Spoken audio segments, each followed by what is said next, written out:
Bueno, buenas tardes a todos, a los que no tuve la oportunidad de saludar personalmente, les mando un saludo de acá. Como siempre, siempre me toca último, lo cual nunca supe si es bueno o si es malo, pero ya estamos en el final de la tarde, la gente empezando a quedar cansada, así que voy a hacer todo lo posible para ser muy concreto, como me pidió el amigo Uraga, y mantener en lo posible el interés de la barra. ¿Ah? Lo que les voy a presentar son los resultados preliminares de un trabajo que acabamos de culminar, que, bueno, ahora a la charla le pusimos por nombre Indicadores de Competitividad de la Cadena Arrocera. Aclarando, hay muchas formas de medir la competitividad, hay muchos trabajos distintos sobre competitividad y que se basan en distintos, toman en cuenta distintos aspectos del funcionamiento de una cadena. Por lo tanto, es simplemente una forma de medir la competitividad de una cadena cualquiera, que utiliza un método que es conocido en el ambiente como la MAP, o la Matriz de Análisis de Políticas. Entonces, un poco necesariamente darles una pequeña, rápida explicación de en qué consiste. Como les digo, no es la única forma de medir la competitividad, hay muchas otras. Esta simplemente es un instrumento bastante sencillo de tratar de analizar la competitividad a través de una visión integrada de todo el proceso de una cadena y trata de medir la competitividad a través de las relaciones de ingresos y de costos que se producen a lo largo de la misma. En ese sentido, en el cuadro de resultado final de este instrumento, llamado la MAP, se presenta un cuadro de este tipo, muy sencillo, en el cual se ponen los numeritos llenando ahí donde están las letras, los casilleros, respecto a los ingresos, a los costos que tiene toda la cadena, haciendo una separación entre lo que son insumos transables, o sea, aquellos que pueden ser, si uno no cuenta con ellos en el país, pueden ser importados, o sea, son aquellos que se pueden comercializar, y separando lo que llamamos los factores domésticos o costos no transables, que son aquellos básicamente que no tienes esa movilidad, como por ejemplo puede ser la mano de obra o el costo financiero del capital. Por supuesto, si tomamos como ejemplo el Mercosur y hubiera realmente, o lo que es la Unión Europea hoy, donde realmente hay movilidad de recursos de mano de obra, ahí seguramente ese tipo de costos tendría que estar del lado de los insumos transables y no necesariamente de los factores domésticos. Pero en un caso como el nuestro, uno puede considerar que sí, que la mano de obra es básicamente rígida, local, ¿verdad? Y no puede ser transada, no puede ser importada si falta. En este cuadrito ustedes ven que simplemente tiene entonces las columnas de ingresos, las columnas de costos y la última columna que es una columna de beneficios, ¿no? Como todos sabemos, ingresos menos costos nos dan los beneficios. Entonces, mirando la primera fila, y ahora después explicamos un poco lo que son, en este caso, los precios privados y precios sociales, tenemos entonces, haciendo la suma algebraica de las tres primeras, de la A, B y C, obtenemos un beneficio que puede ser positivo o negativo, obviamente. Simplemente por convención, los costos, y esto es una adaptación que nosotros hicimos, los costos se expresan simplemente con un signo de menos para marcar, tiene algunas ventajas eso a la hora de la visualización de los resultados. Hay otra segunda columna que son los precios sociales, donde también los ingresos están marcados ahí como la E, tenemos F y G son los costos, transables, no transables, y el beneficio H que también puede ser positivo o negativo. Definiendo simplemente para el caso nuestro, de cómo nosotros hemos trabajado con este instrumento, nosotros consideramos los precios privados aquellos que realmente se cobran o se pagan por los agentes en los distintos eslabones. O sea, pueden eventualmente, dependiendo de la cadena que estemos hablando, del eslabón, pueden estar afectados por impuestos o por subsidios. Pero es lo que realmente al final le queda en el precio del producto al productor y el precio de los insumos. En cambio, los precios sociales es, si quiere, un mundo ideal que usamos nosotros para comparar, digamos, para comparar lo que sucede con la cadena, que serían los ingresos y los costos que tendrían los agentes de los distintos eslabones de la cadena si no existieran ningún tipo de distorsión de clase alguna, sea de impuestos o subsidios, ¿verdad? Es obviamente un mundo ideal porque en todos lados siempre hay los impuestos, por lo menos, y muchas veces los subsidios también. Entonces, los costos son aquellos que se incurren si no estuvieran afectados por impuestos, subsidios, cargas sociales en este caso también, que después hablamos un poco más sobre eso, y fallas de mercado. Volviendo a la matriz que les decía, que hay una última fila abajo que se llama divergencias, que simplemente surge de las diferencias que se producen tanto en los ingresos como en los costos transables como en los factores domésticos, analizados a precios privados, o sea, en la realidad real, y los precios sociales, o sea, en esa idealización de un mundo sin ningún tipo de distorsión. Entonces, obviamente, las divergencias a nivel de ingresos son simplemente restar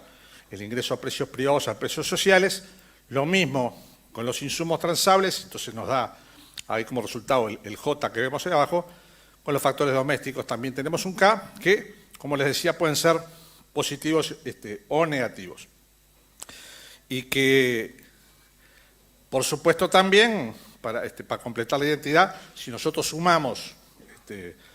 las divergencias que pueden tener distintos signos, incluso de los casilleros I, J y K, nos da la divergencia total, digamos, que llamamos L, que obviamente también puede tener un signo positivo o negativo. Y como es para mantener también la identidad de toda esta planilla, obviamente que las divergencias totales también salen por diferencia entre los beneficios medidos a precios privados y los beneficios a precios sociales. A partir de esa planilla, que es muy sencilla, en realidad todo el trabajo que tiene es el trabajo previo de calcular ingresos y costos a través de todos los eslabones de la cadena que se quiere estudiar, se pueden construir algunos indicadores de competitividad que salen de ahí, de ese cuadrito, y que nos permiten tener alguna idea de las condiciones de competitividad de una cadena basada en las relaciones que existen entre los precios, entre los ingresos y entre los costos de la cadena. Como les decía, y vuelvo a repetir, no es la única forma de medir competitividad, y ustedes deben haber visto posiblemente por ahí otros trabajos que intentan hablar de lo mismo. El primer indicador que les voy a mostrar después los resultados es justamente el valor de L, el valor de las transferencias totales, que en este caso se le llama transferencia neta de políticas, o TNP, suma todos los efectos de todas las políticas que afectan ingresos y costos. Es decir, el valor monetario que las políticas públicas transfieren desde la cadena hacia la economía o viceversa, desde la economía hacia la cadena. Y acá es muy importante el signo justamente que toma este valor de L,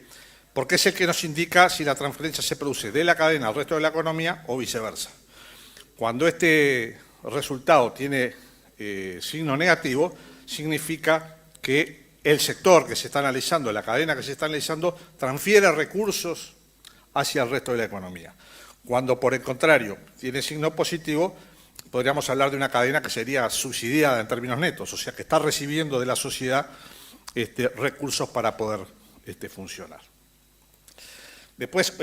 otro indicador que se usa es lo que se llama la razón de costo privado, que es simplemente la relación entre el costo de los factores domésticos, que son esos que dijimos que no se pueden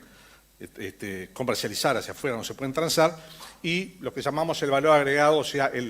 los ingresos menos los insumos transables, ¿verdad? De alguna manera nos dan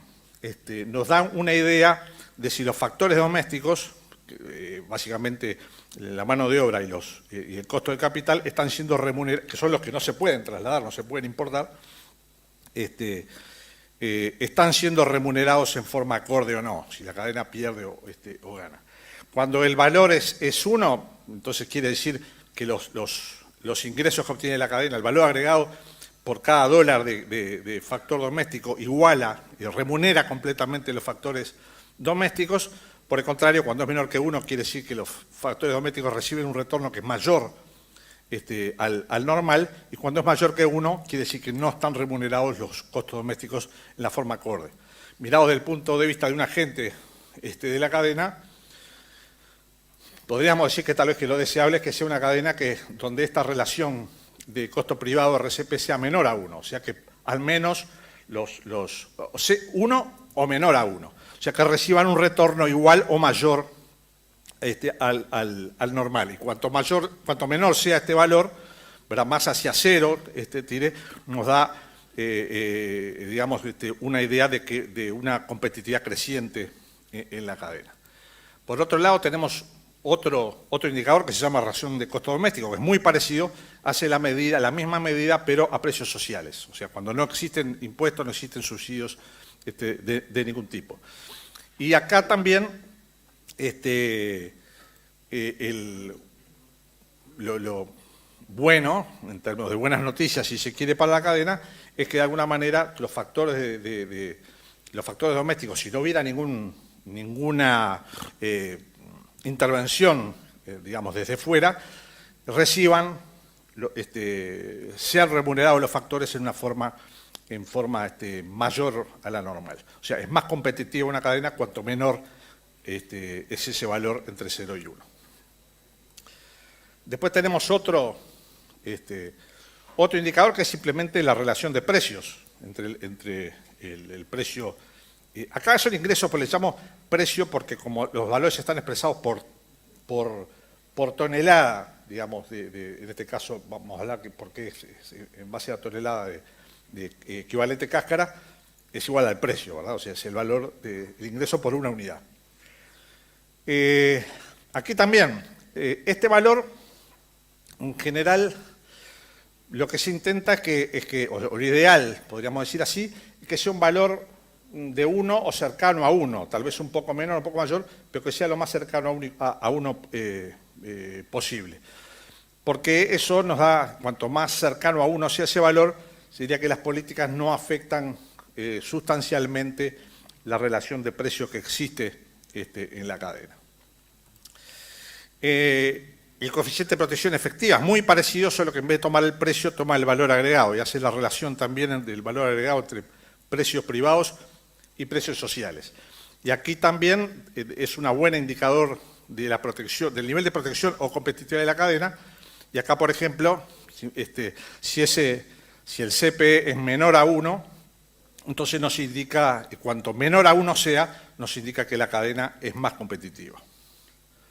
Sé que esto va a ser difícil después estar reteniendo con los números, pero eso después está todo en la publicación. Y el último indicador que vamos a usar, porque hay varios más, pero estos son los que me pareció que podían ser los más relevantes para el objetivo de hoy, es un indicador que se llama razón de subsidios a la cadena, que mide esas transferencias, o sea, el L, como una proporción, ¿verdad?, del precio o producto total social. Y nos da una idea en términos de si la cadena está gravada en forma neta o subsidiada. Entonces, vamos a ver que, por ejemplo,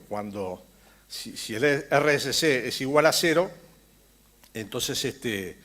la cadena no estaría ni gravada ni subsidiada. Después, si es mayor a 0, indica que estaría subsidiada, y si está por abajo de 0, indica que la cadena, en términos netos, está gravada. Con esos indicadores en mente nos pusimos a construir la MAP para la cadena arrocera, y esto se implementa en términos muy generales. Hicimos un análisis de 8 zafras, las últimas 8 zafras, del 2007-2008 a 2014-2015, con la salvedad, obviamente, que la zafra 14-15 no está terminada porque nos falta todavía un semestre entero de la comercialización de ese producto, por lo cual, bueno, como todos perfectamente ustedes saben, no tenemos un precio final todavía del arroz, por ejemplo, de los productores, sino que estamos hablando de precios preliminares, entonces no está completo, eso hay que tenerlo en cuenta. Expresamos, como les dije, los valores en dólares corrientes por tonelada de arroz equivalente cáscara, y eso es porque en realidad cuando se exporta el arroz, obviamente lo que se exporta es un mix de productos, ¿verdad? En distinta proporción, de PAD, integral, blanco y quebrado, con lo cual era más fácil después expresar los resultados llevando todo a lo que sería una tonelada equivalente cáscara. Uno cuando define una cadena, obviamente es arbitrario decir dónde empieza y dónde termina. Acá simplemente por facilitar las cosas podría haber sido otra. Lo que denominamos el corredor de comercialización es el que va desde la chacra al punto de salida del arroz al exterior. Por lo tanto, definimos 4 eslabones, el primero que sería la chacra, el segundo el flete a planta, el tercero que sería el molino, el procesamiento, y el último que sería el flete al puerto o frontera, ¿verdad? Y como les dije, para cada eslabón de la cadena calculamos ingresos, costos y beneficios. Para el cálculo de costos, obviamente hicimos todo el cálculo de los costos fijos para cada eslabón, los costos variables, los costos de mano de obra, cálculo de impuestos, o sea, bueno, todas aquellas cosas que forman parte de la estructura de costos de cada uno de los eslabones participantes en la cadena. A modo de ejemplo, simplemente, de lo que fue el ejercicio 2011 y 2012, que fue en realidad el primero que hicimos, y después hicimos hacia atrás, hicimos hacia adelante y hacia atrás, para darles un ejemplo, acá no estamos hablando de la chacra particular de nadie, o sea, los costos que están ahí no reflejan una situación particular de un productor, sino que simplemente podríamos decir que es la chacra arrocera país, donde, por ejemplo, consideramos una chacra de 350 hectáreas para hacer los cálculos más fáciles, donde uno tiene determinada proporción que está hecha con laboreo tradicional, determinada proporción con siembra directa sobre laboreo de verano, determinada proporción de siembra directa sobre rastrojo. En todo lo que pudimos utilizamos coeficientes de los publicados por DIE año a año. En los casos, ustedes ven a veces, en los casos que de repente algunos años teníamos algunos agujeros, bueno, hicimos consultas con algunos agentes de la cadena, especialistas, por ejemplo, para año 2011-2012 teníamos un determinado rendimiento, un determinado precio de la bolsa de arroz, ¿verdad? También el riego, obviamente, hacíamos de cuenta de que esa arrocera a país usa determinados distintos tipos de riego, ¿verdad? En la proporción en la cual las estadísticas del país nos indicaban que eran. Rápidamente, para mostrarles cómo esto lo hacíamos todos los años, teniendo en cuenta lo que son los rendimientos del arroz en los rendimientos promedio en molino y lo que sean las proporciones en las cuales después se vende el arroz exportado, ¿no? Teníamos que, bueno, empezábamos con 1.124 toneladas de arroz simplemente para que, asumiendo una caída, un factor de corrección a arroz paddy, qué lento con eso, podíamos hacer los cálculos en base a 1.000 toneladas, y después llevado a una, obviamente, de arroz cáscara sano, seco y limpio, ¿verdad? Entonces, considerando lo que son los rendimientos industriales y, como le decía, el portafolio de productos que vende el país, por ejemplo, para el año 2011-2012, que se comercializó en 2012-2013, teníamos que, por ejemplo, un 5% del arroz se vendía, 4,6 en realidad, casi 5% del arroz se vendía a un determinado precio de exportación promedio como arroz cáscara, y el 95% restante, 950 toneladas, entrarían al molino. Luego del descascarado, entonces nos quedaban, ¿no? En este caso, 750 hectáreas toneladas, perdón, de arroz descascarado. La cáscara se asumía un valor de venta. Ese arroz descascarado, entonces después, de acuerdo a lo que se vendía, a lo que se exportó Uruguay ese año de arroz integral, digamos, se sacó a un determinado precio y el resto pasaba al resto de la moneda, al pulido, y también asumiendo los rendimientos promedios de molino y las proporciones de venta de los productos, teníamos, bueno, una determinada cantidad de frechillo, ¿verdad?, que a determinado precio, y un arroz procesado que después nos daba lugar a las exportaciones de determinada cantidad de arroz blanco ya corregido al 5% y el resto vendido como quebrado. Obviamente estos cuatro productos son los que componen el mix de exportación, ¿verdad?, para ese año, de acuerdo a los datos de aduana, donde, bueno, a partir de 1.000 toneladas de arroz paddy se exportaron 710 toneladas de producto mix a un precio ponderado, ¿verdad?, de $540 por tonelada en el año comercial 2012-2013. ¿Tá? Bien, para el cálculo de los ingresos, bueno, esto es un resumen de los que mostré recién. Acá simplemente cabe hacer notar de que el subproducto, consideramos solo el mix exportado, el subproducto no lo consideramos, y asumiendo, los contadores saben hacer bien eso, que el costo de producción de ese subproducto es igual a su valor, descontábamos eso de los costos de producción, ¿tá?, para encargarnos en los costos de producción simplemente del mix de las 710 toneladas de producto exportado, ¿verdad?, que para ese año simplemente representaron esos precios y esos porcentajes. Pasando entonces a los resultados. Como ejemplo, primero, no les voy a presentar año por año, porque entonces esto sería muy largo y engorroso, pero mostrando como ejemplo de los datos de la MAP para la zafra 2011-2012, tenemos que para ese año los resultados siguientes, ¿no? Como ven abajo, los efectos de la divergencia, lo que les decía, un signo negativo, ¿verdad?, en lo que son los números en verde y las transferencias netas, que es ese menos con 62 dólares, el signo nos está indicando que la cadena ese año lo que hizo fue transferir recursos al resto de la economía. Y si ustedes miran bien, uno puede ver ahí que alrededor del 60% del beneficio que se obtendría si no existieran en un mundo ideal impuestos, subsidios de ningún tipo, ¿verdad?, en un mundo real que sí existen, alrededor del 60% de ese beneficio total es lo que la cadena contribuye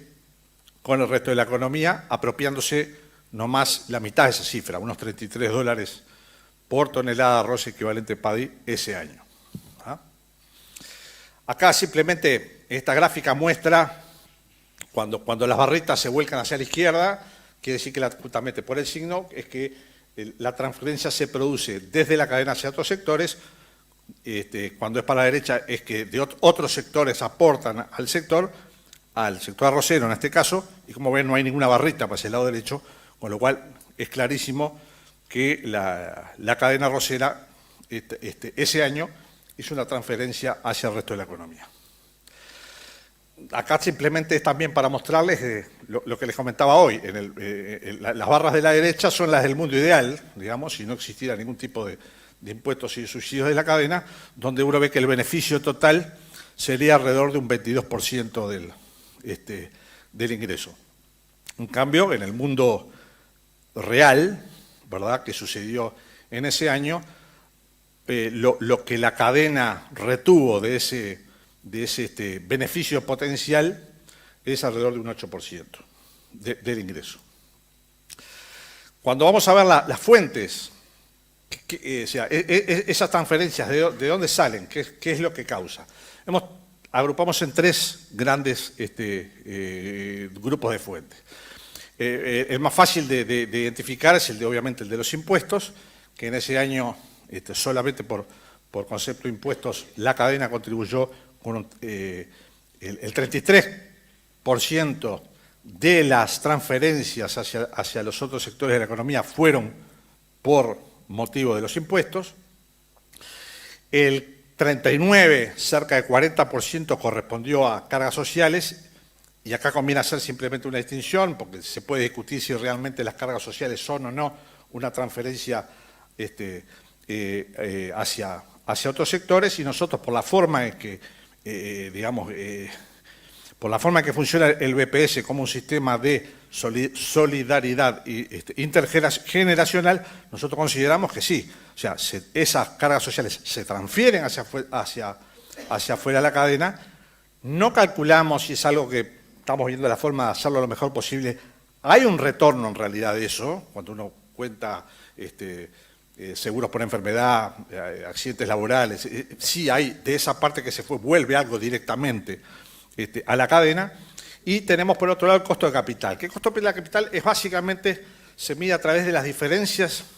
de las tasas de interés que el productor o el molinero o el transportista pagan por el uso del capital,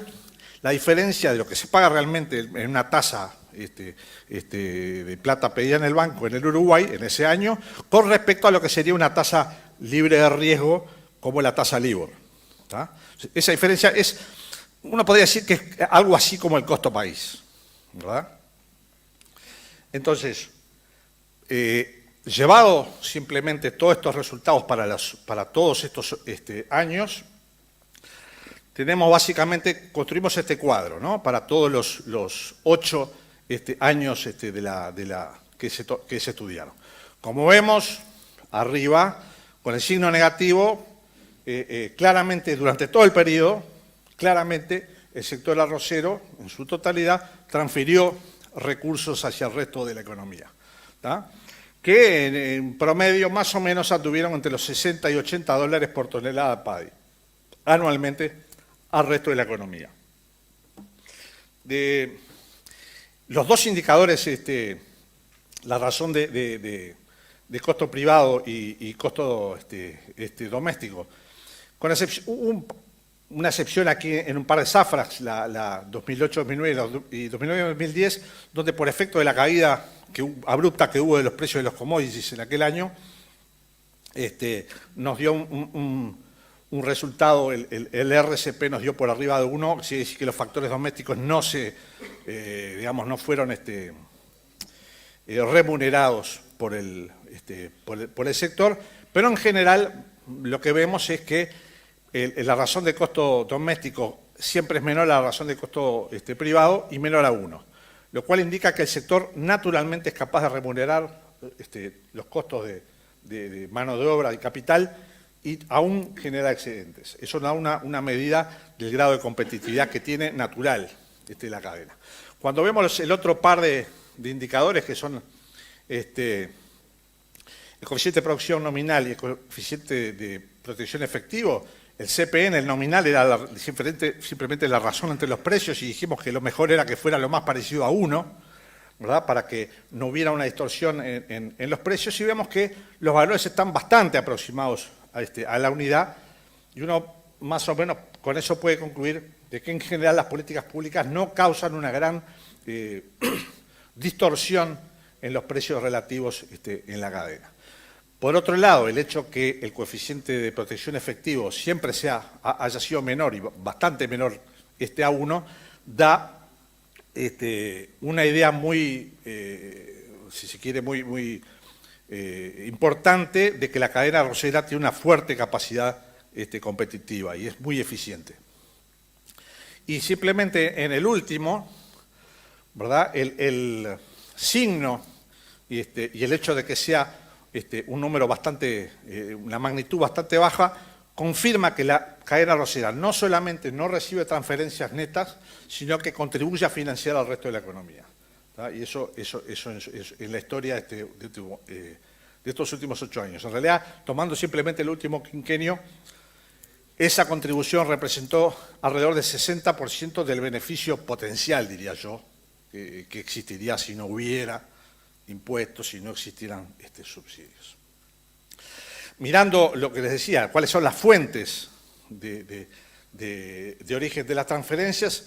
acá simplemente a las transferencias le saqué el signo negativo para que se vean, y las tres líneas siguientes, impuestos, costo capital y seguridad social, son porcentajes, o sea, de por ejemplo, el 2007-2008, de los casi $64 que se transfirieron por tonelada, tenemos un 42% de impuestos, 23% de costo capital y un 34% de seguridad social. Y esto simplemente, para verlo más fácil, son en términos relativos, vemos que en el periodo de los 8 años, el peso relativo, no quiere decir el absoluto, simplemente el peso relativo de los impuestos en las transferencias disminuyó de 42% al 28%. Por otro lado, los costos de seguridad social son los que pautaron un aumento creciente en términos relativos, pasando de un 34 a un 44, 10 puntos de diferencia, en tanto que el costo de capital tuvo algunas fluctuaciones debido a cómo evolucionaron las tasas de interés en el país en los últimos años. Y la última gráfica simplemente es esta araña preciosa que vemos acá. Era la idea tratar de mostrar en una sola gráfica variables que obviamente tienen unidades completamente diferentes, entonces la pusimos simplemente en términos de índice, donde la base es el año 2011 y 2012, por eso todas ahí son 100, ahí donde se cruzan todos, pero podemos mirar algunas cosas interesantes, como por ejemplo, si miramos la celeste, que es el incremento de los salarios medidos en dólares, tremendo que hubo desde la campaña 2007-2008 hasta 2012 y 2013, y después simplemente se empieza a aplanar debido a que el dólar empieza a recuperar su valor. Vemos también el gasoil, que es el verde, ¿verdad?, que en realidad en los últimos 2 años se junta con el celeste y por eso no se ve, pero es también uno de los componentes de un gran crecimiento y que explica muchos de los resultados de la cadena. Y simplemente para terminar, porque ya estoy pasado, algunas conclusiones. Esto puede ser casi que perogrullo y decir, bueno, chocolate por la noticia, pero obviamente la cadena arrocera no es neutral a las políticas públicas. Esto que puede parecer, ya le digo, una cosa sabida por todos, pero en realidad muchas veces parece olvidarse, cuando pasa lo mismo que con el estudio que hicimos con la carne vacuna. Son cadenas tan eficientes que a veces se tiende a olvidar de que tienen una competitividad que no es infinita, ¿no? Y hay que cuidar eso. Y eso es lo que empezamos a ver en estos últimos años, y todos ustedes obviamente lo sufrieron, ¿no? La cadena arrocera transfiere recursos al resto de la economía, que alcanzan un 60% del beneficio potencial total. Esa competitividad natural sí es muy alta, ¿verdad? En ese mundo global veíamos, ese mundo ideal sin impuestos y sin subsidios, veíamos que generaba realmente un montón de excedentes, pero bueno, no es infinita y en los últimos años ha estado, por decirlo suavemente, en su límite. Los costos de mano de obra y combustible son los que mostraron mayor relevancia en digamos, complicar la competitividad de la cadena en los últimos años, sumado al problema de la debilidad del dólar que afectó ingresos y costos del sector en los últimos años, ¿no? Dólar que aparte débil internacionalmente, que obviamente afecta de los dos lados, afecta primero a los ingresos, porque obviamente a la cadena recibir y pagar el arroz en dólares, ese arroz perdió mucha capacidad de compra durante varios años, que obviamente también su capacidad de compra incluso de los insumos transables. El hecho de que, como el dólar estuvo muy débil en el resto del mundo, también hubo inflación en dólares de bienes transables, que tuvieron un aumento en los últimos años, y por supuesto el hecho de un dólar débil que al medir salarios que obviamente tuvieron un ingreso real muy fuerte en los últimos años, en dólares todavía se encarecían mucho más, lo cual llevó a costos de producción que todos sabemos ha estado muy en el límite de lo que el sector puede hacer frente. Esto, como les digo, es la primera aproximación del trabajo. Tenemos que seguir analizando algunas cosas más que puede dar, pero bueno, por el día de hoy, para no hacerlo muy breve y tratar de ser lo más concreto posible, la dejamos por acá. Les agradezco mucho su tiempo, disculpen la masa.